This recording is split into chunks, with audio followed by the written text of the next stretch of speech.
The former governor of Ebonyi State, David Umahi, and currently the Minister of the Federal Republic of Nigeria, Minister of Works, David Umahi, has finally stated in public to accept that the Fulani herdsmen in the east is causing lives, which this will no longer be accepted. Here are more video footage of his own voice and how Nigerians analyze it to the general public. This is Niger Voice. Stay tuned. In the southeast, you don't have cattle routes, but in the north, we have cattle routes. And so nobody is going to say ban, open grazing, in some areas in the north where there are cattle routes, where they move constitutionally from one point to the other. But in the south, there is no cattle route. And so for you to move from one point to the other, you have to move through farms. You have to move through, population, dense areas. And this is not very good. And that's what the southern governors and of course Southeast in particular are saying. Let's go back to our traditional method of relationship. We will no longer allow you to take your cattle from one local government to the other. And the implication is that these foreign headers also come in terms of mobile headers who take A47. So that is a source of conflict. So anybody that is saying that there should be no ban on this thing is on the other hand saying that look, these killings will continue, and that's what gave birth to ESN. Whether we support it as governors, we don't, but the people tend to support it because of the foreign headers that pretend that they are rearing cattle and then they are killing. And in my own village, a white man was kidnapped in my village that's doing construction, by these foreign headers. And we've encouraged the federal government, let's treat this cattle rearing as a business. Take money from the federation account and develop ranches where they are designated ranches, especially in the north. And the northern governors are willing, but it's being frustrated. Why you should watch to the end? This is a top government insider admitting failure. It supports what IPOB and Nnamdi Kalu said years ago. It raises fresh questions about who the real terrorists are. It may affect Nnamdi Kalu's trial and ESN's public image. It shows why Nigeria's unity is under serious threat. Dave confession what he really said. In an official statement during a public briefing, Dave made a real bold confession. He said that the reason ESN came into existence was because of Fulani herdsmen, foreign ones, who were invading with AK-47 rifles. Now let's break that down. Dave did not say these were local farmers. He said foreign herders, meaning they are not even Nigerians. He admitted that they are armed with AK-47s, weapons banned under Nigerian law. And most importantly, he linked them directly to the creation of ESN. Why is this important? Because the Nigerian government had always claimed ESN was formed illegally as a militant, implying that it was unprovoked or based on hate. But here, Dave is clearly saying ESN came as a reaction to attacks. That is a turning point. This clip has now gone viral, not because it's new news, but because it is finally confirmation from inside the government itself. This proves that many southern communities were not imagining things when they said they were under Sega. The facts about AK-47 wedding herdsmen. Let's take this deeper with 3 facts. Reports from Global Terrorism Index (GTI), Amnesty International, and Nigerian media outlets like Vanguard and Punch confirm that Fulani herdsmen have been responsible for thousands of killings across Nigeria, especially in the Middle Belt and Southeast. According to the GTI 2018 and 2019, Fulani extremists were listed as one of the top terror groups. Welcome to Niger Voice Television, where we give voice to the unheard. Globally, based on fatalities, In 2021 alone, over 1,500 people were killed in herdsmen related attacks, and a major number of those happened in Benue, Enugu, Ebonyi, and southern Kaduna. The victims were farmers, women, children. The weapon of choice, AK-47 rifles, military-grade weapons that regularly Nigerians cannot legally own. So when Dave say these mobile herders come with AK-47 is not exaggerating. These attacks have been documented. Yet no Fulani herdsman has ever been publicly convicted for these mass killings. Instead, the focus has often been on ESN, IPOB, or unknown gunmen.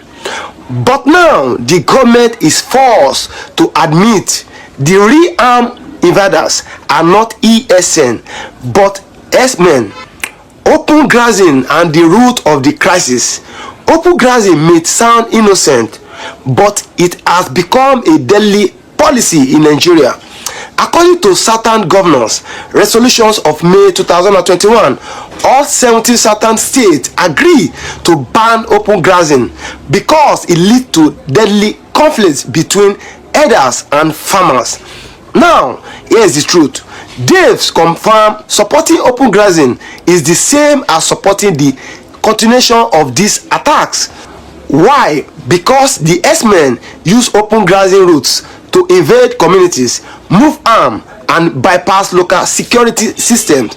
Even the Mayati Allah Cattle Breeders Association admitted that some of their members were being infiltrated by criminals. So when Dave said anyone opposing the ban on open grazing is encouraging the killings, he was pointing fingers possibly at the very people in power who refuse to act. This includes top federal officials who block anti-grazing laws despite repeated attacks. Welcome to Niger Voice Television, where we give voice to the unheard. It raised a serious question where this herders being protected. The birth of ESN in reaction to silence and slaughter. The Eastern Security Network ESN was formed in December 2020 by IPOB under the leadership of Mazi Nnamdi Kalu. Their purpose was stated clearly to protect farmlands and communities in the southern from Fulani herdsmen attacks. Let's look at the real cases that explain this. In 2020, herdsmen attacked communities in Ebonyi, killing dozens. Ebonyi state government led by Dave himself at the time admitted that the killings and said they were regrettable, but no suspects were arrested. Meanwhile, villagers cried out for help, but they got silence. So IPOB took action. They said if the state cannot protect us, we will protect ourselves. That is how ESN came to be. Dave's new statement confirmed that ESN did not start the conflict. They were the last hope of a forgotten people. And that is what changed everything about how the world sees ESN. Nnamdi Kalu's trial, the factual shift. Let's talk about the implication for Nnamdi Kalu, who is currently facing trial. The government accused him of forming ESN and leading a terrorist organization. But if ESN was formed because of armed Fulani herdsmen, as Dave now confirms, then the foundation of that charge is shaking. In law, self-defense is not a crime. If the government failed to protect citizens and someone organized lawful self-defense, how is it that terrorism? Furthermore, no evidence has been presented in court linking Kalu to any direct violent acts. ESN was not formed to attack the state, but to protect villages being attacked. This new statement by Dave is good for Kalu's defense lawyers. It proves there was a clear and present danger that led to the creation of ESN. Welcome to Niger Voice Television, where we give voice to the unheard. And if the real terrorists are still free, why is Nnamdi Kalu still in detention? Silence from southern politicians exposed. This is a hard truth. Why Dave is now speaking, many southern leaders remained silent when the killings were happening. From 2017 to 2021, villages in Enugu, Ebonyi, Anambra, and Delta were attacked repeatedly by suspect herders. Churches cry, markets shut down, families bury their loved ones. But how many southern senators raised the issue at the National Assembly? How many governors called for serious federal intervention? It was mostly IPOB and civil society groups speaking up. In fact, some southern leaders collaborated with federal security force to hunt down ESN operatives, yet they never called for the arrest of a single armed herdsman. Now that Dave is speaking, the question must be asked: what's the silence of the southern strategic media blackouts? How ESN was framed? Throughout 2021 and 2022, Nigeria's mainstream media ran hundreds of negative headlines about ESN and IPOB, but they said almost nothing about Fulani herdsmen killings in Ebonyi, Enugu, and Benue. Why? Because many media houses fear losing licenses, others were simply controlled by the northern elites. The result, the people defending their communities were called terrorists.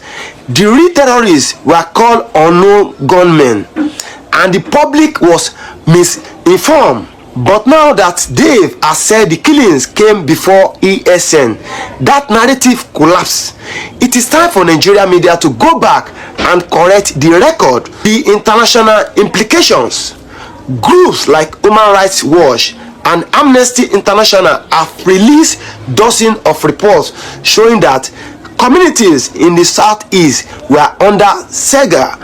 Government forces failed to protect them. No justice has been served now that a federal minister is backing this claim. International organizations must take a second look. It raised new demands. ESN should be seen not as terrorists but as community defenders. The UN and African Union must put pressure on Nigeria to act against armed herdsmen. Welcome to Niger Voice Television, where we give voice to the unheard. And Nnamdi Kalu's case must be re-evaluated in light of government confessions. 2027, politics behind the confession. Let's be honest, Dave may be speaking truth, but timing matters. With 2027 elections coming and the Southeast becoming more politically vocal, Dave likely want to repair his image. His past silence during the killing is remembered. His alignment with APC raised questions, but now this confession put him back in the good books of the Igbo masses. Whatever his motives, the truth he spoke is still valid, but the people must remain vigilant. Don't wait for politicians to act, organize, inform, and defend your future. The final truth: who defends the defenders? Now that Dave has spoken, what next? Will the federal government admit failure? Will Fulani herders be disarmed? Will justice be served? Or will they continue hunting those who only rose to defend their mothers, children, and farmland? One thing is clear: the defenders have been verified, but now with the truth out, the narrative is changing. If Nigeria cannot protect its citizens, it must not punish those who try to do so. History will remember who stood, who failed, and who kept silence. If this truth hits you hard, If you believe ESN was not formed out of hate but out of necessity, then don't just screw. Like this video, comment your thoughts, share this everywhere, subscribe, hit the bell for more truth-based updates. The truth is not just powerful, it is dangerous to those who benefit from lies. Thank you for watching. Don't forget to subscribe to Naija Voice TV. Stay tuned for latest updates.